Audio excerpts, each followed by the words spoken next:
ನಮಸ್ಕಾರ ವೀಕ್ಷಕರೇ, welcome to icons of Indian business YouTube ಚಾನೆಲ್ಗೆ ನಿಮ್ಮೆಲ್ಲರಿಗೂ ಕೂಡ ಆತ್ಮೀಯವಾದ ಸ್ವಾಗತ. ಎಂದಿನಂತೆ ನಾನು ಉದ್ಯಮ ಕ್ಷೇತ್ರದಲ್ಲಿ ವಿಶೇಷವಾಗಿ ಸಾಧನೆಗೈದಂತಹ ಸಾಧಕರ ಜೊತೆ ನಾನಿರ್ತೀನಿ. ಇವತ್ತು ಕೂಡ ಆಯಿಲ್ ಸೀಲ್ಸ್ ಇಂಪೋರ್ಟ್ ಬಿಸ್ನೆಸ್ ಅಲ್ಲಿ ವಿಶೇಷವಾಗಿ ಸಾಧನೆ ಮಾಡಿದಂತಹ ಕಲ್ಯಾಣ ಮೂರ್ತಿ ಸರ್ ಜೊತೆ ನಾನಿದ್ದೀನಿ. ಸೊ ಅವ್ರು ಏನ್ ಸಾಧನೆ ಮಾಡಿದ್ದಾರೆ ಅನ್ನೋದನ್ನ ಅವ್ರ ಬಾಯಿಂದನೇ ಕೇಳಿ ತಿಳ್ಕೊಳ್ಳೋಣ. ಮೊದಲನೇದಾಗಿ ನಾನು ಅವರನ್ನ ಕಾರ್ಯಕ್ರಮಕ್ಕೆ ವೆಲ್ಕಮ್ ಮಾಡ್ತೀನಿ. ಸರ್, ಕಾರ್ಯಕ್ರಮಕ್ಕೆ ನಿಮ್ಗೆ ಆತ್ಮೀಯವಾದ ಸ್ವಾಗತ. ನಮಸ್ತೆ. ನಾನು ಮೊದಲನೇದಾಗಿ ಒಂದು ಕ್ವಶನ್ ಅನ್ನ ಕೇಳ್ತೀನಿ ಸರ್ ನಿಮ್ಗೆ. ಲೈಕ್ ಈ ಒಂದು ಆಯಿಲ್ ಸೀಲ್ಸ್ ಬಿಸ್ನೆಸ್ ಅನ್ನ ನೀವು ಯಾಕೆ ಸ್ಟಾರ್ಟ್ ಮಾಡಿದ್ರಿ? ಒಂದ್ ರೀತಿ ನಮ್ಗೆ ಅಪರೂಪ ಅನಿಸ್ತಾ ಇದೆ ಇದು, ಈ ಒಂದು ಬಿಸ್ನೆಸ್ ಕೇಳಿದ ತಕ್ಷಣ. ಸೊ ನೀವು ಹೇಗೆ ಸ್ಟಾರ್ಟ್ ಮಾಡಿದ್ರಿ ಮತ್ತೆ ಯಾಕೆ ಈ ಬಿಸ್ನೆಸ್ ಅನ್ನ ಆಯ್ಕೆ ಮಾಡ್ಕೊಂಡ್ರಿ ಅಂತ? ನಾನು ಮೊದಲು ವರ್ಕ್ ಮಾಡಿದ್ದು ಶಾಂತಿ ಗೇರ್ಸ್ ಲಿಮಿಟೆಡ್ ಅಂತ, ಅದು ಬ್ರಾಂಚ್ ಆಫೀಸ್ ಬೆಂಗಳೂರಲ್ಲಿತ್ತು. ಅಲ್ಲಿ ನಾನು ಆಫೀಸ್ ಬಾಯ್ ಕೆಲಸ ಮಾಡಿದ್ದು. ನಾನು ಈವ್ನಿಂಗ್ ಕಾಲೇಜು ಡಿಗ್ರಿ ಮಾಡುವಾಗೆ ಅಲ್ಲಿ ವರ್ಕ್ ಮಾಡಿದ್ದು.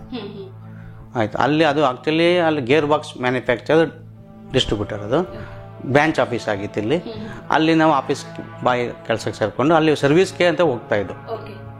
ಅಲ್ಲಿ ನಮ್ಮ ಬಾಸ್ ಅಂದರೆ ಅಲ್ಲಿ ಅವಾಗ ಎಚ್.ಎಸ್. ಮಂಜುನಾಥ್ ಅಂತ, ಈಗಲೂ ಅವರು ನಮ್ಮ ಬಾಸೇ.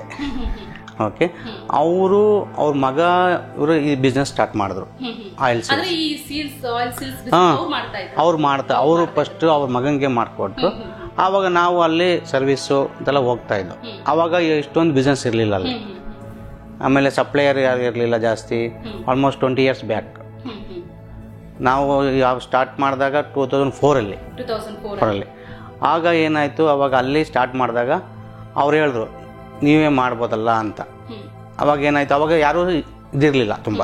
ಅವಾಗ ಏನಾಯಿತು, ಅವ್ರ ಮಗ ಆಯಿಲ್ ಸೀಲ್ ಸ್ಟಾರ್ಟ್ ಮಾಡಿದಾಗ ನಾವು ಅಲ್ಲಿ ಹೋಗೋದು ಬರೋದು, ಸರ್ವಿಸ್ಗೆ ಹೋಗೋದು ಆ ಥರ ಎಲ್ಲ ಮಾಡ್ತಾಯಿದ್ದು. ಅವಾಗ ಶಾಂತಿ ಗೇರ್ಸ್ ಬ್ರ್ಯಾಂಚನ್ನ ಕ್ಲೋಸ್ ಮಾಡೋ ಟೈಮ್ ಆಯಿತು. ಆವಾಗ ಏನಂದರು ಅವರು, ಅವಾಗ ನಾವು ಇದು ಮಾಡಬೇಕು ಅಂತ ಪ್ಲ್ಯಾನ್ ಮಾಡ್ದು. ಅದರಲ್ಲಿ ನಮ್ಮ ಕೊಲೀಗ್ ಒಬ್ಬರಿದ್ದರು, ಲತಾಮಣಿ ಅಂತ, ಅವರು ನಮಗೆಲ್ಲ ಒಂದು ಸ್ವಲ್ಪ ಸಪೋರ್ಟ್ ಎಲ್ಲ ಮಾಡ್ತಾಯಿದ್ರು. ಆವಾಗ ಏನಾಯಿತು, ನೀವೇ ಓನಾಗಿ ಮಾಡ್ಬೋದಲ್ಲ ಅಂತ ನಮ್ಗೆ ಐಡಿಯಾ ಮಾಡಿದ್ರು. ಮಾಡಿ ಅಂತ. ಆವಾಗ ಏನಾಯಿತು, ಆವಾಗ ನಮ್ಮ ಬಾಸನ್ನು ಕೇಳ್ದು, ನಾವೇ ಮಾಡಬೇಕು ಅಂತಿದ್ವಿ, ನಾವು ಸಪ್ಲೈ, ನಮ್ಗೆ ಐಟಮ್ ನೀವು ಸಪ್ಲೈ ಮಾಡಿ ಅಂತ. ಆವಾಗ ನಾವು ಆಯಿತು ನೀವು ಮಾಡು ಅಂತ ಓನಾಗಿ ಅವರೇ ಹೇಳಿದಾಗ ಆವಾಗಿನ ಸ್ಟಾರ್ಟ್ ಮಾಡಿ ಈ ಬಿಸ್ನೆಸ್ಗೆ ಬಂದಿದ್ದು. ಅವ್ರ ಹತ್ರ ಐಟಮ್ ತಗೊಂಡು ಸ್ಟಾರ್ಟ್ ಮಾಡೋ ಥರ ಮಾಡಿದ್ದು.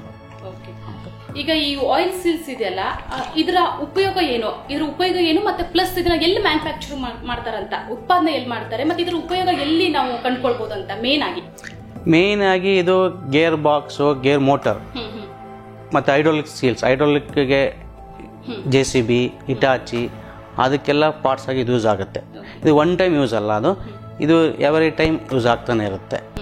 ಇದು ಮೇಜರು, ಇದು ಗೇರ್ ಬಾಕ್ಸು ಮತ್ತು ಗೇರ್ ಮೋಟರ್ ಅಲ್ಲಿ ಜಾಗದಲ್ಲಿ ಮಾತ್ರ ಇದು ಯೂಸ್ ಆಗುತ್ತೆ. ಹೌದು. ಇದು ನಾವು ಇಂಪೋರ್ಟ್ ಮಾಡಿರೋದು, ನಾವು ತೈವಾನಿಂದ ಇಂಪೋರ್ಟ್ ಮಾಡ್ತೀವಿ. ಇದು ನಾವು ಬೇಸಿಕಲಿ ಆವಾಗ ನಾವು ಸ್ಮಾಲ್ ತಲೆ ಇಂಪೋರ್ಟ್ ಮಾಡಿದ್ದು, 1 lakh 2 lakh ಆ ಥರ ಅಲ್ಲ. ಆಮೇಲೆ ಕ್ರಮೇಣ ಜಾಸ್ತಿ ಮಾಡ್ದು. ಅಂದ್ರೆ ಮ್ಯಾನುಫ್ಯಾಕ್ಚರಿಂಗ್ ಆಗೋದು ಹೊರದೇಶದಲ್ಲೇನಾ ಅಂತ? ಇದೆ ಇಂಡಿಯಾದಲ್ಲೂ ಇದೆ. ಆದರೆ ಇಂಡಿಯಾದಲ್ಲಿ ಏನಾಗೋದು ಒಂದು ಸ್ವಲ್ಪ ಕ್ವಾಲಿಟಿ ವೈಸು, ಆಮೇಲೆ ಇದೆಲ್ಲ ಇದೆ. ಇಂಪೋರ್ಟ್ ಅಂದರೆ ಇವಾಗ ಕೆಲವೆಲ್ಲ ಇಂಪೋರ್ಟ್ ಮಿಷಿನ್ಗೆ ಯೂಸ್ ಮಾಡ್ಬೋದು, ಅವೆಲ್ಲ ಸ್ಪೆಷಲ್ ಟೈಪೇ ಯೂಸ್ ಮಾಡ್ತಾರೆ. ಅದಕ್ಕೋಸ್ಕರ ನಾವು ತೈವಾನಿಂದ ಇಂಪೋರ್ಟ್ ಮಾಡ್ತಾ ಇದ್ದೀವಿ. ನಿಮಗೆ ಈ ಒಂದು ಇಂಪೋರ್ಟ್ ಬಿಸ್ನೆಸ್ ಅಲ್ಲಿ ಪರಿಣಿತಿ ಸಿಕ್ಕಿದೆ ಹೇಗೆ ಅಂತ? ನೀವು ಅಂದ್ರೆ ಎಕ್ಸ್ಪೀರಿಯನ್ಸ್ ಆಗಿತ್ತು, ನೀವು ಆಲ್ರೆಡಿ ಹೇಳಿದ್ರಿ ಈ ತರ ಅಂತ, ಬಟ್ ಇದರಲ್ಲಿ ನಿಮಗೆ ಒಂದು ಎಕ್ಸ್ಪೀರಿಯನ್ಸ್ ತಗೊಂಡಿದ್ದು ಹೇಗೆ ನೀವು ಅಂತ? ಬೇಸಿಕಲಿ ನಾವು ಸ್ಟಾರ್ಟ್ ಮಾಡಿದ್ದು ಸ್ಮಾಲ್ ಇದು, ಇಲ್ಲೇ ಲೋಕಲ್ ತಗೊಂಡು ಬಾಂಬೆ, ಡೆಲ್ಲಿ, ಆಮೇಲೆ ನಮ್ಮ ಬಾಸ್ ಎಚ್.ಎಸ್. ಮಂಜುನಾಥ್ ಅವ್ರ ತಗೊಂಡು ಪರ್ಚೇಸ್ ಮಾಡ್ತಾಯಿದ್ದು. ನಾವು ಆಮೇಲೆ ಏನಾಯಿತು, ಕೆಲವೆಲ್ಲ ಕಾಂಪಿಟೇಷನ್ ಜಾಸ್ತಿ ಆಯಿತು, ರೇಟು ನಾವು ಸಪ್ಲೈ ಮಾಡೋಕ್ಕಾಗ್ತಾ ಇರಲಿಲ್ಲ. ಆಮೇಲೆ ಬಾಂಬೆಯಿಂದ ಸಪ್ಲೈ ಮಾಡ್ತಾಯಿದ್ವಿ. ಬಾಂಬೆಯಿಂದ ಸೇಮ್ ಇದೆ SOG ಅಂತ ತೈವಾನ್ ಮೇಕು ಸಪ್ಲೈ ಇಂಪೋರ್ಟ್ ಮಾಡ್ತಾ ಇರೋರು, ISG ಎಲಮೋಸ್ಟ್ ಅಂತ, ಅವ್ರ ಹತ್ರ ಇಂಪೋರ್ಟ್ ಮಾಡ್ತಾ ಇರೋರು, ನಾವು ತಗೊಳ್ತಾಯಿದ್ದು. ಆಮೇಲೆ ಅವ್ರ ಕ್ರಮೇಣ ಏನಾಯಿತು, ಅವ್ರ ಸರ್ವಿಸು ಸರಿ ಇರಲಿಲ್ಲ, ಇನ್ ಟೈಮ್ ನಮಗೆ ಸಪ್ಲೈ ಮಾಡೋಕ್ಕಾಗ್ತಾ ಇರಲಿಲ್ಲ. ಆವಾಗ ನಾವೇ ಡೈರೆಕ್ಟಾಗಿ ತೈವಾನ್ಗೆ ಕಾಂಟ್ಯಾಕ್ಟ್ ಮಾಡ್ದು ಥ್ರೂ ಆನ್ಲೈನಿಂದ. ಆವಾಗ ಅವರು ಕೊಡೋಕ್ಕೆ ಸ್ಟಾರ್ಟ್ ಮಾಡಿದ್ರು ನಮಗೆ. ಆಮೇಲೆ ಕ್ರಮೇಣ ನಾವು 1 lakh 2 lakh ಮಿನಿಮಮ್ ವರ್ಷಕ್ಕೆ ಒಂದು 5 to 10 lakhs ಇಂಪೋರ್ಟ್ ಮಾಡ್ತಾಯಿದ್ದು. ನನಗೆ ಒಂದು ಇನ್ಸಿಡೆನ್ಸ್ ಆಯಿತು. ನಮ್ಗೆ ಏನಾಯಿತು ಅಂದರೆ, ಆವಾಗ ಸೈಬರ್ ಕ್ರೈಮ್ ಅಂತ ಒಂದು ಇದಾಯಿತು, ನಮಗೆ ಪ್ರಾಬ್ಲಮ್ ಆಯಿತು. ಆಲ್ಮೋಸ್ಟ್ 10 lakhs ಆಲ್ಮೋಸ್ಟು ಒಂದು 10 years ಬ್ಯಾಕ್. ಅವಾಗ ಏನಾಯಿತು, ನಾವು ಫಾಲೋ ಅಪ್ ಮಾಡಿದಾಗ ಅವರು ನಮಗೆ ಸ್ಟಾಪ್ ಮಾಡಿದ್ರು. ಸ್ಟಾಪ್ ಮಾಡಿದಾಗ ಏನಾಯಿತು, ಕೆಲವ್ರಂತ ಹೇಳಿದ್ರು ನೀವು ಅಲ್ಲಿ ಹೋಗ್ಬೇಡ, ಅದು ಪ್ರಾಡಕ್ಟೇ ಚೇಂಜ್ ಮಾಡ್ಬಿಡು, ಬೇರೆ ಮಾಡ್ಕೊ ಅಂತ. ನಮ್ಮದು ಆಮೇಲೆ ಅವ್ರನ್ನ ತಿಳ್ಕೊಂಡಿದ್ರೆ ನಾವು ಪೇಮೆಂಟ್ ಹಾಕಿಲ್ಲ ಅಂತ. ಆದರೆ ನಾವೇನು ಮಾಡ್ದೋ, ಇಲ್ಲ ನಾವು ಪ್ರಾಡಕ್ಟ್ ಇದು ಡೆವಲಪ್ ಮಾಡಿದ್ದೀವಿ ಇಂಡಿಯಾಗೆ ಅಲ್ವಾ, ಇದರಲ್ಲೇ ಮುಂದುವರಿಬೇಕು ಅಂದ್ಬಿಟ್ಟು ನಾವು ಆ್ಯಕ್ಚುಲಿ CBIಗೆಲ್ಲ ಕಂಪ್ಲೇಂಟ್ ಮಾಡ್ದೋ ಆ ಟೈಮಲ್ಲಿ. ಅದು ನೈಜೀರಿಯಾ ಹೋಗಿತ್ತಂತೆ ಪೇಮೆಂಟು. ನಮ್ಮದು ಯಾಕೆ ಮಾಡಿ ಅವ್ರದ್ದು ಯಾಕೆ ಮಾಡಿ ಏನೋ ಪ್ರಾಬ್ಲಮ್ ಆಗಿ ನಾವು ಕ್ರಮೇಣ ತಿರ್ಗಿ ಏನಾಯಿತು ಅಂದರೆ ಅವಾಗ ನಾವು ತಿರ್ಗಿ ಅದೇ ಟೈಮ್ಗೆ ನಮ್ಗೆ ಆ ಪ್ರಾಡಕ್ಟ್ ಬೇಕು ಅಂದ್ಬಿಟ್ಟು ತೈವಾನ್ಗೆ ಹೋದೋ. ನಾವು ತೈವಾನ್ಗೆ ಹೋಗಿ ನಮ್ಮ ಆಡಿಟರ್ ಹೋಗಿ ಅಲ್ಲೆಲ್ಲ ಕುತ್ಕೊಂಡು ಮಾತಾಡಿ ನಮ್ಗೆ ಈ ಥರ ಆಗಿದೆ, ಪ್ರಾಬ್ಲಮ್ ಆಗಿದೆ, ನಮಗೆ ಬಿಸ್ನೆಸ್ ನಾವು ನಿಮ್ಮ ಜೊತೆ ಮಾಡಬೇಕು ಅಂತ ಹೋಗಿ ಅವ್ರ ಹತ್ರ ಕುತ್ಕೊಂಡು 1 ವೀಕ್ ಅಲ್ಲೇ ಇದ್ದೋ. ಅವ್ರು ತುಂಬ ಸಪೋರ್ಟ್ ಮಾಡಿದ್ರು. ಸಪೋರ್ಟ್ ಮಾಡಿ ಆಮೇಲೆ ನಮಗೆ ಎಕ್ಸ್ಟ್ರಾ ಡಿಸ್ಕೌಂಟು ಮಾಡಿದ್ರು. ಡಿಸ್ಕೌಂಟ್ ಮಾಡಿ ಆಮೇಲೆ ಅವ್ನಿಗೆ 10 lakhs ಹೋಗಿತ್ತಲ್ವ, ಅವ್ರು ಹೇಳಿದ್ರು ಪ್ರತಿ ಶಿಪ್ಮೆಂಟಲ್ಲಿ ನಿಮಗೆ ಎಕ್ಸ್ಟ್ರಾ ಡಿಸ್ಕೌಂಟ್ ಮಾಡ್ತೀವಿ, ಆ 10 lakh ನಿಮಗೆ ನಮ್ಮ 5 to 10 ಶಿಪ್ಮೆಂಟ್ ತಗೋತಾರಲ್ಲ ಅದರಲ್ಲಿ ರೀಫಂಡ್ ಆಗೋ ಥರ ಮಾಡ್ತೀವಿ ಅಂತ ಆ ಥರ ಸಪೋರ್ಟ್ ಮಾಡಿದ್ರು. ಅಂದ್ರೆ ಲೈಕ್ ನೀವು ಅಲ್ಲಿ ಯಾರು ನಿಮ್ಮ ಬಾಸ್ ಜೊತೆ ಇರಬೇಕಾದ್ರೆ ಒಂದು ಇಂಪೋರ್ಟ್ ಬಿಸ್ನೆಸ್ ಬಗ್ಗೆ ಎಲ್ಲ ತಿಳ್ಕೊಂಡಿದ್ರಿ ಅನ್ಸುತ್ತೆ ಬಹುಶಃ. ಅಲ್ಲ, ಆಯಿಲ್ ಸೀಲ್ ಬಗ್ಗೆ ತಿಳ್ಕೊಂಡಿದ್ದು. ಇಂಪೋರ್ಟ್ ಬಗ್ಗೆ ಮಾಡೋ ಥರ ಇರಲಿಲ್ಲ. ನಾವು ಇಂಪೋರ್ಟ್ ಮಾಡೋಕ್ಕೆ ಹೋಗೋಕ್ಕಾಗಲಿಲ್ಲ, ಯಾಕೆಂದರೆ ಮಾಡೋ ಥರ ಇರಲಿಲ್ಲ. ಆದರೆ ಇಲ್ಲಿ ಸಿಚುವೇಶನ್ ಆ ಥರ ಆಯಿತು, ನಮಗೆ ಐಟಮ್ ಸಿಕ್ಕಿಲ್ಲ. ಐಟಮ್ ಸಿಗದಾಗ ಏನಾಗುತ್ತೆ, ಆ ಥರ ಮಾಡಬೇಕು ಅಂತ ಆ ಥರ ಆಗುತ್ತೆ.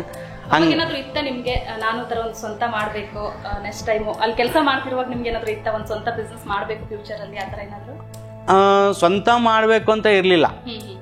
ಆ್ಯಕ್ಚುಲಿ ನಾವು ಬೇಸಿಕಲಿ ನಾವು ಬಂದಿದ್ದು ನಮ್ಮಮ್ಮ ಫಸ್ಟು ಮನೆ ಕೆಲಸ ಸ್ಟಾರ್ಟ್ ಮಾಡಿದ್ದು.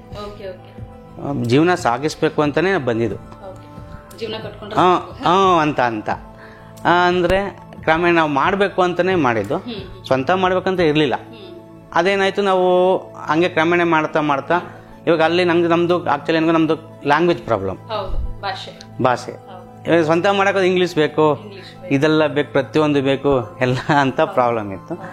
ಹಂಗಾಗಿ ಆಮೇಲೆ ಕ್ರಮೇಣ ಆ್ಯಕ್ಚುಲಿ ಇದು ಮಾಡಬೇಕು ಅಂತಲೇ ಮಾಡಿಲ್ಲ. ಮುಂದಕ್ಕೆ ನಾವು ಬೇರೆ ಕಡೆ ಅವಾಗ ಅಲ್ಲಿ ಬಿಟ್ಟ ತಕ್ಷಣ, ಆಫೀಸ್ ಬಿಟ್ಟ ತಕ್ಷಣ ನಮ್ಗೆ ಬೇರೆ ಕಡೆ ಯಾರು ಕೆಲಸ ಕೊಡ್ತಾರೆ? ಇವಾಗ ಅಲ್ಲಿ ಆಫೀಸ್ ಬೈ 1,500 ಕೊಡ್ತಾಯಿದ್ರು. ನಾವು ಈ ಬಿಸ್ನೆಸ್ ಮಾಡಿದ್ದು ಡೈಲಿ ನಂಗೆ 100 ರೂಪಾಯಿ ಸಿಕ್ಕಲಿ ಅಂತ ಮಾಡಿದ್ದು. ನೀನು ಸಾಕು, ನಂಗೆ 100 ರೂಪಾಯಿ ಸಿಕ್ಕರೆ ಸಾಕು ಅಂತ. ಈಗ ಕೆಲವೊಂದ್ಸಲ ಏನಾಗತ್ತಂದ್ರೆ ಸರಿ ಭಾಷೆ ಆಗಿರ್ಬೋದು, ಬ್ಯಾಕ್ಗ್ರೌಂಡ್, ಈ ಬೇರೆ ಬೇರೆ ಒಂದಿಷ್ಟು ವಿಷಯಗಳಲ್ಲಿ ತುಂಬಾ ಜನ ಒಂದು ಬಿಸ್ನೆಸ್ ಆಗಿರ್ಬೋದು ಸಾಕಷ್ಟು ಫೀಲ್ಡ್ ಇರುತ್ತೆ, ಹಿಂದೆ ಸರಿದು ಬಿಡ್ತಾರೆ. ಬಹುಶಃ ಒಂದು ಸ್ಕಿಲ್ ಅನ್ನೋದಿದ್ರೆ ಅಥವಾ ಒಂದು ಏನು ಅವ್ರಿಗೆ ಒಂದು ಕಾನ್ಫಿಡೆಂಟ್ ಅನ್ನೋದಿದ್ರೆ ಆ ಒಂದು ಕ್ಷೇತ್ರದಲ್ಲಿ ನಾವು ಮುಂದೆ ಹೋದ್ರೆ ನಿಜವಾಗ್ಲೂ ಸಾಧನೆ ಮಾಡ್ಬೋದಲ್ವಾ? ಒಂದ್ ಸ್ವಲ್ಪ ಟೈಮ್ ಕಷ್ಟ ಆಗುತ್ತೆ. ಹೌದೌದು, ಖಂಡಿತ. ನಂತರದಲ್ಲಿ ನಮ್ಗೆ ಅದು ಯಾವ್ದು ಅನ್ಸೋದೇ ಇಲ್ಲ, ಬಹಳ ಈಸಿನೇ ಅನ್ಸುತ್ತೆ ಅಲ್ವಾ? ಹೌದು, ಖಂಡಿತ. ಯಾಕೆಂದ್ರೆ ನಾವು ಈ ಬಿಸ್ನೆಸ್ ಸ್ಟಾರ್ಟ್ ಮಾಡಿದಾಗ ಡೈಲಿ ನಂಗೆ 100 ರೂಪಾಯಿ ಸಿಕ್ಕರು ಸಾಕು ಅಂತ ನಾನು ಬಂದಿದ್ದು. ಆಯ್ತಾ, ಕ್ರಮೇಣ ಏನಾಯ್ತು, ಇವಾಗ ನಾವು ಡೈಲಿನೇ 1 ಲಕ್ಷ 2 ಲಕ್ಷ ರೂಪಾಯಿ ಬಿಲ್ ಮಾಡ್ತಾ ಇದ್ದೀವಿ ಇವಾಗ. ಅಂದ್ರೆ ನಾವು ದುಡ್ಡುಗೋಸ್ಕರ ಮಾಡಬಾರ್ದು. ನಾವು ಕೆಲಸ ಇದು ಬಿಸ್ನೆಸ್ ಮಾಡಬೇಕು, ಆಟೋಮೆಟಿಕ್ ಬಂದೇ ಬರುತ್ತೆ ದುಡ್ಡು ಅದು ನಮ್ಮನ್ನ ಹುಡುಕೋ ಬರಬೇಕು, ನಾವು ದುಡ್ಡನ್ನ ಹುಡುಕೊಂಡು ಹೋಗ್ಬಾರ್ದು. ಯಾಕೆ ಆ ಥರ ಇದ್ದಾಗೆ ನಾವು ಈ ಥರ ಮಾಡೋದು. ಈಗ ನಾವು ಸ್ಟಾರ್ಟಿಂಗ್ ಮಾಡಿದಾಗ, ನಾನು ಬಿಸ್ನೆಸ್ ಮಾಡಿದಾಗ ಇಂಪೋರ್ಟ್ ನಾನು 5 years ಆದಮೇಲೆ ಇಂಪೋರ್ಟ್ ಮಾಡಿ ಸ್ಟಾರ್ಟಿಂಗ್ ಇಮಿಡಿಯೇಟ್ ಮಾಡಿಲ್ಲ. ನಾನು ಇಲ್ಲೇ ಲೋಕಲ್ ತಗೊಂಡು ಸರ್ವಿಸ್ ಕೊಟ್ಟು ಮಾಡಿಕೊಂಡು ಆಮೇಲೆ ಇಂಪೋರ್ಟ್ ಮಾಡಿದಾಗ ನಾವು ಸ್ಟಾರ್ಟಿಂಗ್ 5 ಲಕ್ಷ ಮಾಡಿದೆ. ಆಮೇಲೆ ತೈವಾನ್ಗೆ ಹೋಗಿ ಬಂದಾಗ ಆಮೇಲೆ ಇಮಿಡಿಯೇಟು ನೆಕ್ಸ್ಟ್ ಇಯರೇ ನಾವು 2.5 crore ಇಂಪೋರ್ಟ್ ಮಾಡಿದ್ದು. ಹೌದು. ಆಮೇಲೆ ನಮ್ಗೆ ಎಷ್ಟು ಸಣ್ಣದಾಗಿ ಬಿಸ್ನೆಸ್ ಮಾಡೋಕ್ಕೆ ಸ್ಟಾರ್ಟ್ ಮಾಡಿದ ಮೇಲೆ ಬಹಳ ಎಕ್ಸ್ಪೀರಿಯನ್ಸ್. ಹೌದು ಸ್ವಲ್ಪ ಕಾನ್ಫಿಡೆನ್ಸ್ ಜಾಸ್ತಿ. ಹೌದು. ಈಗ ನಾವು ಯಾವ ಥರ ಅವಾಗ ನಾವು ರಿಟೇಲ್ ಸ್ಟೈಲ್ ಸ್ಟಾರ್ಟ್ ಮಾಡ್ತಾ ಇದ್ದೀವಿ, ಕಸ್ಟಮರ್ ಕೊಡೋದು 1 number 2 numbers. ಈಗ ನಾವು ಹೋಲ್ಸೇಲ್ ಮಾಡಿದ್ದೀವಿ, only dealer to dealer supply ಮಾಡೋದು, ನೆಟ್ವರ್ಕ್ ಫುಲ್ಲು. ಇವಾಗ ಕ್ವಾಂಟಿಟಿ ವೈಸು ಆ ಥರ ಮಾಡಿಕೊಂಡು ಆಲ್ ಓವರ್ ಇಂಡಿಯಾ ಸಪ್ಲೈ ಮಾಡ್ತೀವಿ. ಆಲ್ಮೋಸ್ಟ್ ಇವಾಗ ನಮ್ಮ ಡೀಲರ್ಗೆ ಒಂದು 150-200 ಡೀಲರ್ ಇದ್ದಾರೆ. ಆಮೇಲೆ ತೈವಾನ್ ತುಂಬ ಸಪೋರ್ಟ್ ಇದ್ದಾರೆ.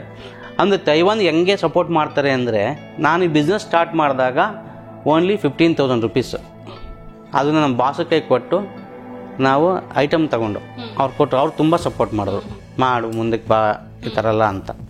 ಆಯ್ತು, ಸಪೋರ್ಟ್ ಮಾಡಿದಾಗ ನಾವು 15,000 ಕೊಟ್ಟು ಸಪೋರ್ಟ್ ಇದು ಮಾಡಿದಾಗ ಈಗ ನಾವು yearly around 20-25-30 lakhs 30 crore business ಮಾಡ್ತಾಯಿದ್ವಿ. ಹೌದು. ಅಂದರೆ ಅದು ಯಾಕೆ ಆಯಿತು ಅಂದರೆ, ಒಂದು ಇದು ನಂಬಿಕೆ ಮೇನು, ಪರಿಶ್ರಮ, ನಂಬಿಕೆ, ಅದು ಆಮೇಲೆ ಹಾರ್ಡ್ ವರ್ಕು. ಯಾವ ಥರ ಅಂದರೆ, ಇವಾಗ ನಂಬ್ತಿರೋ ಬಿಡ್ತಿರೋ ಈಗ ತೈವಾನ್ ಅವರು ಅಷ್ಟೇ ನನಗೆ ಒಂದು 2 crore up to 3 crore credit ಕೊಡ್ತಾರೆ. ಅವ್ರ ಸಪೋರ್ಟಿಂದನೇ ಹೌದು ಹೌದು ಹೌದು. ಈಗ 1 lakh ಯಾರಾದ್ರು ಸಾಲ ಕೊಟ್ರು 20 ಸಲ ಫೋನ್ ಮಾಡ್ತಾರೆ, ಅದು ಇನ್ನು ಎಲ್ಲದೇ ಅದು. ಆದ್ರೆ ನಾವು ಅವ್ರ ಹಂಗಲ್ಲ, up to 2-3 shipment, 1 shipment 1.5 2 crore ಇರ್ತದೆ, ಅದು 3 ಶಿಪ್ಮೆಂಟ್ವರೆಗೂ ನಮಗೆ ಕ್ರೆಡಿಟ್ ಕೊಡ್ತಾ ಇದ್ದಾರೆ. 45-30 days 90 days ಆಲ್ಮೋಸ್ಟ್ ಇನ್ನೂ ಜಾಸ್ತಿನೂ ಆಗುತ್ತೆ, ಸಪೋರ್ಟ್ ಮಾಡ್ತಾ ಇದ್ದಾರೆ. ಆ ಥರ ಇದ್ದು ನಮಗೆ ಇವಾಗ ಈ ಥರ ಮಾಡ್ತಾ ಇದ್ದೀವಿ. ಸೊ ನಾನು ಕೇಳ್ಪಟ್ಟೆ ನಿಮ್ಮ ಮಿಸ್ಸಸ್ ಕೂಡ ಈ ಒಂದು ಬಿಸ್ನೆಸ್ಗೆ ಸಪೋರ್ಟ್ ಮಾಡಿದಾರ ಅಂತ. ಸಪೋರ್ಟ್ ಮಾಡಿದಾರ ಅಥವಾ ಬಿಸ್ನೆಸ್ ಬಂದಿದಾರ ಅಂತ? ಇವಾಗ ಮಹಿಳೆಯರು ಕೂಡ ಫೀಮೇಲ್ ಇಲ್ಲ ಹೌದು ಬಿಸ್ನೆಸ್ ಮಾಡಬೇಕು ಅಂತ, ಸೊ ಇದು ಎಲ್ಲೋ ನಿಮ್ಗೊಂದ್ ಕಡೆ ಸಹಾಯ ಆಯ್ತಾ ಅಂತ? ಇಲ್ಲ ತುಂಬಾ ಹೆಲ್ಪ್ ಆಗಿದೆ. ಹೇಳಿ ಅವ್ರು ಏನ್ ಮಾಡಿದ್ದಾರೆ, ಕ್ವಾಲಿಫಿಕೇಶನ್? ಹೌದು, ಅವರು SSLC ಮಾಡಿದ್ದಾರೆ. SSLC ಮಾಡಿ ಅವರು ಅದೇ ಲಾಸ್ಟ್ ಆಯಿತು. ಆವಾಗ SSLC ಆಗಿ ಇಮ್ಮಿಡಿಯೇಟ್ ನಮ್ಮ ಮ್ಯಾರೇಜ್ ಆಯಿತು. ಆಮೇಲೆ ಆಕ್ಚುಲಿ ಅವ್ರು ಅರೇಂಜ್ ಮ್ಯಾರೇಜಿಂದ ಲವ್ ಮ್ಯಾರೇಜು ಆಗಿದೆ. ಅವರು SSLC ಆಗಿ ಆಮೇಲೆ ಅವ್ರಿಗೆ ನಮ್ಗೆ ತುಂಬ ಸಪೋರ್ಟ್ ಇದೆ. ಹೌದು 100%. ಅವ್ರ ಸಪೋರ್ಟಿಂದನೇ ನಾವು ಈ ಲೆವೆಲ್ಗೆ ಬರ್ತಾ ಇರೋದು. ಹೌದು ಹೌದು ಹೌದು, ಫುಲ್ ಅವ್ರ ಸಪೋರ್ಟ್ ಇದೆ. ಅದಕ್ಕೋಸ್ಕರ ಅವ್ರ ಹೆಸರು ಒಂದು ಇದಿದೆ, ಬಿಸ್ನೆಸ್ ಸ್ಟಾರ್ಟ್ ಮಾಡಿದೆ. ಹೌದು ಹಾಂ ಹೌದು ಹೌದು ಹೌದು ಹೌದು. VSS ಸೇಲಿಂಗ್ ಸಿಸ್ಟಮ್ ಅಂತ ಸ್ಟಾರ್ಟ್ ಮಾಡಿದ್ದಾರೆ. ಹೌದು, ಅವ್ರದ್ದು ಇವಾಗ ನಾವು ಟರ್ಕಿನ ಇಂಪೋರ್ಟ್ ಮಾಡ್ತೀವಿ ಅವ್ರದ್ದು ಐಟಮ್, ಹೈಡ್ರೋಲಿಕ್ ಸೇಲ್ಸ್ ಅಂತ.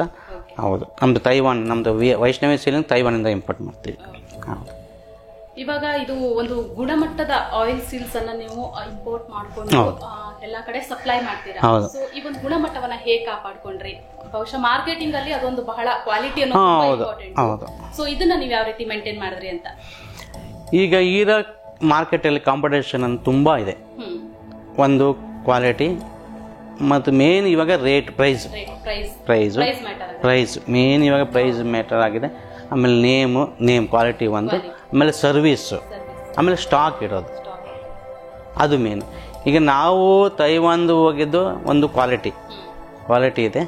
ಆಮೇಲೆ ಮೇನ್ ಪ್ರೈಸು ಇವಾಗ ಹೌದೌದು, ನಮ್ಮ ಆಲ್ ಓವರ್ ಇಂಡಿಯಾಗೆ ನೋಡಿದ್ರೆ ನಮ್ದು SOG ತುಂಬ ಕಮ್ಮಿ ರೇಟು, ಪ್ಲಸ್ ಕ್ವಾಲಿಟಿ ಇದೆ. ಆಮೇಲೆ ನಾವೊಂದು ತುಂಬ ವೆರೈಟಿ ಸ್ಟಾಕ್ ಇಟ್ಟಿದ್ದೀವಿ. Main stock in time service ಕೊಡಬೇಕು. ಈಗಿನ ಪರಿಸ್ಥಿತಿ ಮಾರ್ಕೆಟ್ ಅಂದರೆ ಯಾರು ವೆಯ್ಟ್ ಮಾಡಲ್ಲ. ಇವಾಗ ನಾವು ಸ್ಟಾರ್ಟ್ ಮಾಡಿದಾಗ ಏನಾಗಿತ್ತು, ಹೌದೌದು, ನಾವು ಸ್ಟಾರ್ಟ್ ಮಾಡಿದಾಗ ಒಂದು ಆಯಿಲ್ ಸೀಲ್ ಕೊಟ್ಟರು 15 ಜನ 20 ಜನ ವೆಯ್ಟ್ ಮಾಡಿ ತಗೊಳ್ಳೋರು. ಈಗ 1 hour ವೆಯ್ಟ್ ಮಾಡಲ್ಲ. ಒಂದು ಫೋನ್ ಎತ್ತಿಲ್ಲ ಅಂದ್ರೂ ಇಮ್ಮಿಡಿಯೇಟ್ ಬೇರೆ ಕಡೆ ಹೋಗ್ತಾರೆ. ಇಲ್ಲ ಆ ಥರದಿಂದ ಈಗ ನಾವು ಮೇನ್ ಸರ್ವಿಸ್ ಕೊಡ್ತಾ ಇದ್ದೀವಿ, ಮತ್ತು ಸ್ಟಾಕ್ ಇಟ್ಟು ಅದಕ್ಕೋಸ್ಕರ ನಾವು ಮಾರ್ಕೆಟಲ್ಲಿ ಇರ್ತೀವಿ. ಸರ್, ನೀವು ಸಪ್ಲೈ ಮಾಡ್ತಿರುವಂತ ಆಯಿಲ್ ಸೀಲ್ಸ್ ಇದೆಯಲ್ಲ, ಇದು ಇಂಡಸ್ಟ್ರಿಗೆ ಎಷ್ಟು ಉಪಯೋಗ ಆಗುತ್ತೆ? ಇಂಡಸ್ಟ್ರಿಗೆ ಅದು ಎಲ್ಲಿ ಬರುತ್ತೆ? ಇಂಪಾರ್ಟೆನ್ಸ್ ಏನಿದೆ ಇಂಡಸ್ಟ್ರಿಗೆ ಅಂತ? ಮೇಡಮ್, ಇಂಡಸ್ಟ್ರಿಗೆ ಇದು ಎಲ್ಲಿ ಆಯಿಲ್ ಯೂಸ್ ಮಾಡ್ತಾರೆ, ಅದು ಎಲ್ಲಿ ಆಯಿಲ್ ಯೂಸ್ ಮಾಡಿದಾಗ ಆಯಿಲ್ ಲೀಕೇಜ್ ಆಗುತ್ತಲ್ಲ, ಅದು ಪ್ರತಿಯೊಂದು ಇಂಡಸ್ಟ್ರಿಗೆ ಬೇಕೇ ಬೇಕಾಗುತ್ತೆ ಆಯಿಲ್ ಸೀಲ್ಸು. ಆ ಬೇರಿಂಗು, ಬೆಲ್ಟು ಎಲ್ಲೆಲ್ಲಿ ಯೂಸ್ ಮಾಡ್ತಾರೆ ಆಯಿಲ್ ಸೀಲ್ ಬೇಕೇ ಬೇಕಾಗುತ್ತೆ. ಅದು ಆಯಿಲ್ ಸೀಲ್ ಇಲ್ಲ ಅಂದರೆ ಅದು ವರ್ಕೇ ಆಗಲ್ಲ. ಅದು ಹೌದು, ಇಲ್ಲಾಂದ್ರೆ ಆಯಿಲ್ ಲೀಕೇಜ್ ಆಗುತ್ತೆ. ಅದೊಂದು ಹೊಸ ಟೈಪ್ ಇದು ಆಯಿಲ್ ಯೂಸೇ ಮಾಡಬೇಕು. ಪ್ರತಿಯೊಂದು ಗೇರ್ ಬಾಕ್ಸು, ಗೇರ್ ಮೋಟರು, ಪ್ರತಿಯೊಂದು ಮೆಷಿನ್ ಕಟಿಂಗ್ಸ್ ಟೂಲ್ಸ್ದು ಪ್ರತಿಯೊಂದು ಇಂಡಸ್ಟ್ರಿಯಲ್ಗೂ ಆಯಿಲ್ ಸೀಲ್ ಬೇಕೇ ಬೇಕಾಗುತ್ತೆ. ಆಮೇಲೆ ಎಂಜಿನ್ನು, ಪ್ರತಿಯೊಂದು ಎಂಜಿನ್ಗೂ, ಆಮೇಲೆ 2 wheelerಗಳಿಗೂ ಆಟೋಮೊಬೈಲ್ಸ್ಗೂ ತುಂಬ ಬೇಕಾಗುತ್ತೆ. ಇಂಪೋರ್ಟ್ ಕಾರ್ಗೂ, 2 wheelersಗೂ ಪ್ರತಿಯೊಂದಿಗೂ ಬೇಕಾಗುತ್ತೆ.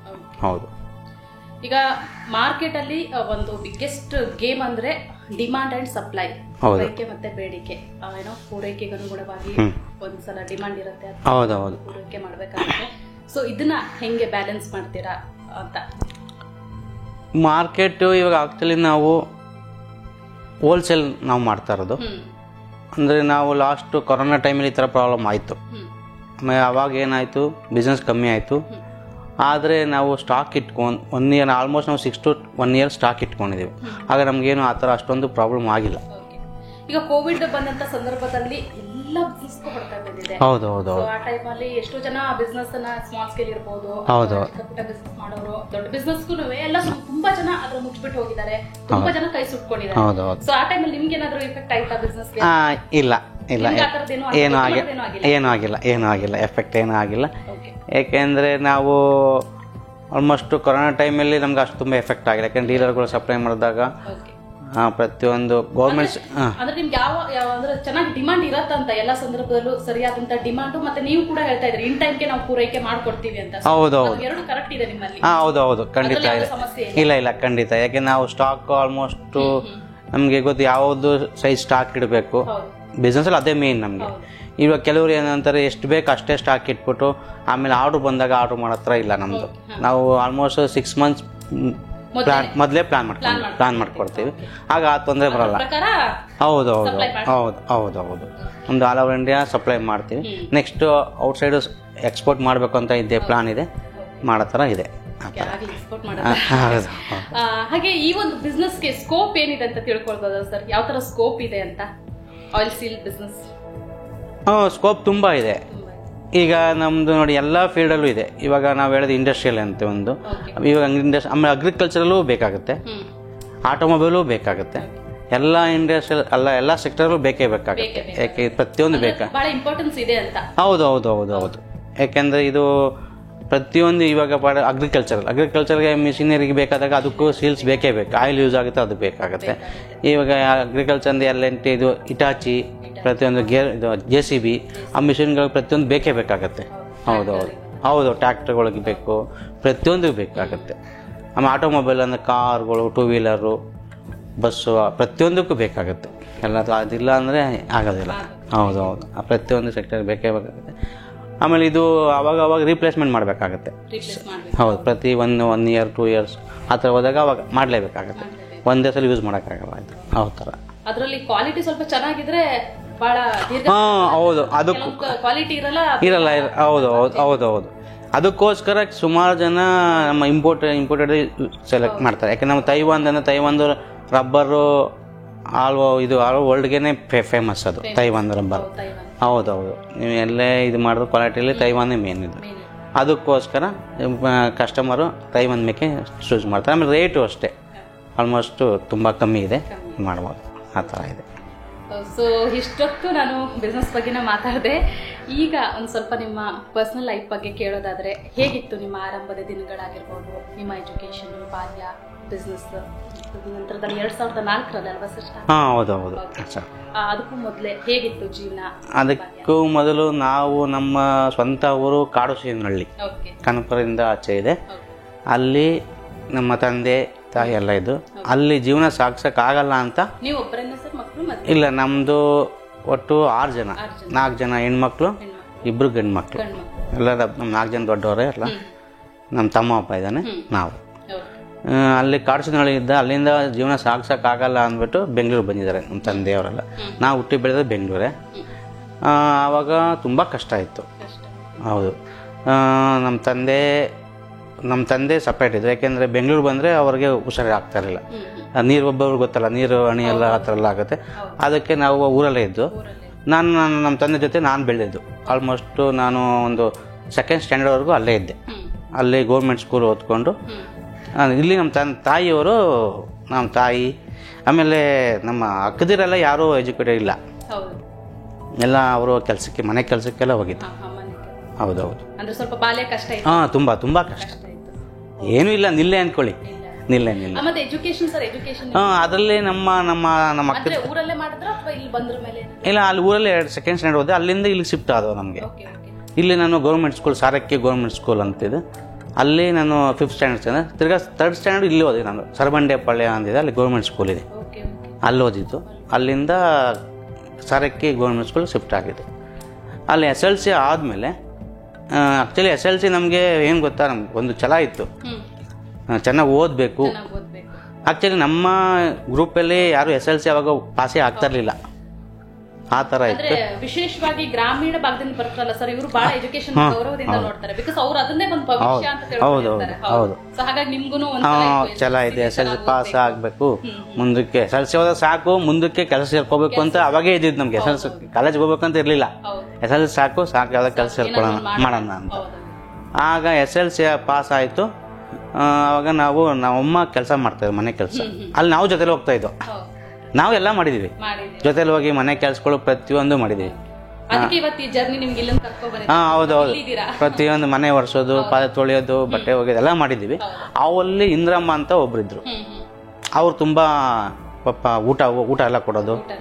ಅವಾಗ ಊಟಕ್ಕೆ ಕಷ್ಟ ಆಯ್ತು ತುಂಬ. ಕಷ್ಟ. ಹೌದು. ನಾವು ಓದ್ ತಗೊಂಡು ಊಟಕ್ಕೆಲ್ಲ ಊಟ ಮಾಡಿ ಕೊಡೋರು. ಅವರು ಹೇಳಿದ್ರು, ನೀನು ಕಾಲೇಜ್ಗೆ ಹೋದು ಮುಂದಕ್ಕೆ ನಾವೆಲ್ಲ ಹೆಲ್ಪ್ ಮಾಡ್ತೀವಿ ಅಂತ. ಅದೇ ಜೊತೆಲಿ ನಾವು ಅಲ್ಲಿ ಮನೆ ಕೆಲಸ ಮಾಡಿಕೊಂಡು ಆಮೇಲೆ ನಮ್ಮ ಎರಡನೇ ಅಕ್ಕ ಶಾಂತಿ ಗೇರ್ಸ್ ಅಂತ ಇತ್ತಲ್ಲ, ಅಲ್ಲಿ ಕೆಲಸ ಮಾಡ್ತಾಯಿದ್ರು. ಅಲ್ಲೂ ಹೋಗ್ತಾಯಿದ್ದು. ಅಲ್ಲೂ ಹೋದಾಗ ನಾನು ಅಲ್ಲಿ ಇನ್ನೇನು SLC ಆಯಿತು, ಅಲ್ಲಿ ಜಾಯ್ನ್ ಆದೆ ನಾನು, ಸೇಮ್ ಶಾಂತಿ ಗೇರ್ಸ್ ಅಂತ. ಅಲ್ಲೂ ಅಷ್ಟೇ, ಅವರು ಅಲ್ಲಿ ನಾನು ಈವ್ನಿಂಗ್ ಕಾಲೇಜು ಜಾಯ್ನ್ ಆಗೋಕ್ಕೆ ಹೆಲ್ಪ್ ಮಾಡಿದ್ರು. ಫೀಸನ್ನ ಕೊಟ್ಟು. ಆವಾಗ ಏನಾಯಿತು ಅಂದರೆ ಒಂದು ಇನ್ಸಿಡೆನ್ಸ್, ವಿಜಯ ಕಾಲೇಜು ಈವ್ನಿಂಗ್ ಕಾಲೇಜ್ ಇತ್ತು, ಆಮೇಲೆ BS ಕಾಲೇಜು ಈವ್ನಿಂಗ್ ಕಾಲೇಜ್ ಇತ್ತು. ವಿಜಯ ಕಾಲೇಜ್ಗೆ ಸೇರ್ಕೊಳ್ಳೋಕೆ ಹೋದಾಗ ಫೀಸು ₹1400, ₹1400 1 ಇಯರ್ ಆಯಿತಾ. BS college ₹1200. ನಾ ₹200ಗೋಸ್ಕರ BS ಕಾಲೇಜಿಗೆ ಸೇರ್ಕೊಂಡಿದ್ದು. ಹೌದು, ಇಲ್ಲಿ ₹200 ಜಾಸ್ತಿ ಆಯ್ತಲ್ಲ ಅಂದ್ಬಿಟ್ಟು BS ಕಾಲೇಜ್ ಸೇರಿಕೊಂಡು. ಹೌದು ಹೌದು ಹೌದು ಹೌದು ಹೌದು ಹೌದು ಹೌದು ಹೌದು ಹೌದು. ಅಲ್ಲಿ ನಾನು BCom ಇದು ಡಿಗ್ರಿ ಮುಗಿಸ್ದೆ. ಅಲ್ಲಿ ಡಿಗ್ರಿ ನಾವು ಕನ್ನಡದಲ್ಲೇ ಮಾಡಿದ್ದು. ಅಲ್ಲೂ ಪ್ರಾಬ್ಲಮ್ ಕನ್ನಡದಲ್ಲಿ, ಲ್ಯಾಂಗ್ವೇಜ್ ಪ್ರಾಬ್ಲಮ್ ಅಲ್ಲ. ಹೌದು ಹೌದು ಹೌದು. ಅಲ್ಲಿ ಇಂಗ್ಲೀಷ್ ಅವಾಗ ಮಾಡಾದ್ಮೇಲೆ ಡಿಗ್ರಿ ಮುಗಿಸಾಯ್ತು. ಮುಗಿಸಿ ಆಮೇಲೆ ಇಲ್ಲಿ ಇದಕ್ಕೆ ಅವಾಗ ಶಾಂತಿ ಗೇರ್ಸ್, ಅಲ್ಲೂ ಅಷ್ಟೇ. ಅವಾಗ ಡಿಗ್ರಿ ಕಾಲೇಜ್ ಮಾಡಿದ್ರು ಗೊತ್ತಲ್ಲ, ಅವಾಗ ಕೆಲ್ಸಗಳು ಸರಿಯಾಗಿಲ್ಲ, ಅಲ್ಲ ಕೆಲಸ ಸಿಗಲ್ಲ. ಕಂಪ್ಯೂಟರ್ ನಮ್ಗೆ ಲ್ಯಾಂಗ್ವೇಜ್ ಪ್ರಾಬ್ಲಮ್ಮು. ಅಂದರೆ ನಮ್ಮ ಬಾಸ್ ಇದು ಮಂಜುನಾಥ್ ಇದೆಲ್ಲ ತುಂಬ ಹೆಲ್ಪ್ ಮಾಡಿದ್ದಾರೆ. ಅವೆಲ್ಲ ಮಾಡಿ ಇದೆಲ್ಲ ಮಾಡಿಕೊಂಡು ಆಮೇಲೆ ತಕ್ಷಣ ಏನೇನು ಕ್ಲೋಸ್ ಮಾಡೋ ಟೈಮ್ ಇರತ್ತೈತಲ್ಲ, ನಾವು ಇದನ್ನು ಆಫೀಸ್ ಓಪನ್ ಮಾಡಿದ್ದು. ಆವಾಗ ಸ್ಟಾರ್ಟ್ ಮಾಡಿದ್ದು. ಹೌದು, ನಾನು ಆಲ್ಮೋಸ್ಟು 5th ಸ್ಟ್ಯಾಂಡರ್ಡಿಂದನೂ ಮಾಡಿದ್ದೀನಿ. ಅಂದರೆ ನಾನು ಫಸ್ಟು IGNOU ಅಂತ ಒಂದಿತ್ತು, ನೀವು ಕೇಳಿರ್ಬೋದು, ಇಂದಿರಾ ಗಾಂಧಿ ಓಪನ್ ಯೂನಿವರ್ಸಿಟಿ. ಅಲ್ಲಿ ಹಾಸ್ಟೆಲ್ ಇತ್ತು, ಕ್ಯಾಂಟೀನ್ ಹಾಸ್ಟೆಲ್ ಅಲ್ಲ, ಕ್ಯಾಂಟೀನ್. ಅಲ್ಲಿ ಎಲ್ಲ ಟೀಚರ್ಗಳು ಓದೋಕ್ಕೆ ಬರೋದಲ್ಲ. ಅಲ್ಲಿ ನಾನು ಕ್ಯಾಂಟೀನಲ್ಲಿ ಅಡುಗೆ ಮಾಡೋ ಕೆಲಸಕ್ಕೆ ಅಲ್ಲಿ ನಮ್ಮಮ್ಮ ಕೆಲಸಕ್ಕೆ ಹೋಗ್ತಾಯಿದ್ದು. ನಾನು ಅಲ್ಲಿ ಜಾಯ್ನ್ ಆಗಿದ್ದು. ನಾನು ಆಲ್ಮೋಸ್ಟ್ 5th ಸ್ಟ್ಯಾಂಡರ್ಡು. ಆವಾಗಿನ ಕೆಲಸ ಅಲ್ಲಿ ಅಡುಗೆ ಇದು ಗೊತ್ತಲ್ಲ, ತರಕಾರಿ ಇದು ಮಾಡೋದು, ಚಪಾತಿ ಒತ್ತೋದು, ಆಮೇಲೆ ಟೇಬಲ್ ಕ್ಲೀನ್ ಮಾಡೋದು, ಪ್ರತಿಯೊಂದು ಮಾಡಿದ್ದೀವಿ. ಅಲ್ಲಿಂದ ಸ್ಟಾರ್ಟು. ಅಲ್ಲೇ ಓದಿದ್ದು ಬಿಡಿ. ಅಲ್ಲೇ ಮಾಡಿ ಆಲ್ಮೋಸ್ಟ್ ಅಲ್ಲಿಂದನೇ. ಯಾಕೆಂದರೆ ತುಂಬ ಕಷ್ಟ ಇತ್ತು ಅವಾಗ. ಹೌದು. ಆವಾಗ ನಾವು ಬಾಡಿಗೆ ಕಟ್ಟಿದ್ದೆ ಮನೆಗೆ ₹100, ₹150 ಹಂಗಿತ್ತು ಬಾಡಿಗೆ. ಹೌದು, ಸರಮಂಡಿಯಲ್ಲಿ ಇದ್ದಿದ್ದು. ಆಲ್ಮೋಸ್ಟ್ ಸರಮಂಡಿಯಲ್ಲಿ ಒಂದು 25 ವರ್ಷ ಅಲ್ಲೇ ಇದ್ದು. ಹೌದು, ಹಂಗಿಂದ ಬಂದು ಎಲ್ಲ ಅಲ್ಲಿಂದ ಆಲ್ಮೋಸ್ಟ್ ಅಲ್ಲಿ ಬೆಳಗ್ಗೆ 7:30-8 ಗಂಟೆಗೆ ಟಿಫನ್ ಬಾಕ್ಸ್ ಕಟ್ಕೊಂಡು ಸ್ಕೂಲ್ ಬರಬೇಕಾಗಿತ್ತು. ತಿರ್ಗಿ 4 ಗಂಟೆಗೆ ಹೋಗಿ ತಿರ್ಗಿ ಅಲ್ಲೇ ಜಾಯ್ನ್ ಆಗ್ತಾಯಿದ್ದೋ ಕೆಲಸಕ್ಕೆ. ನೈಟ್ 12 ಗಂಟೆವರೆಗೂ ಕೆಲಸ ಮಾಡಿದ್ವಿ, 11:30-12 ಗಂಟೆವರೆಗೂ. ತಿರ್ಗಿ ಬೆಳಗ್ಗೆ 4 ಗಂಟೆಗೆ ಎಬ್ಬಿಸೋರು ನಮಗೆ, ಕೆಲಸ ಮಾಡಬೇಕಲ್ಲ, ಆ ಥರ. ಹಂಗಾಗಿ ಈ ಲೆವೆಲ್ಗೆ ಬಂದಿದ್ದೀವಿ.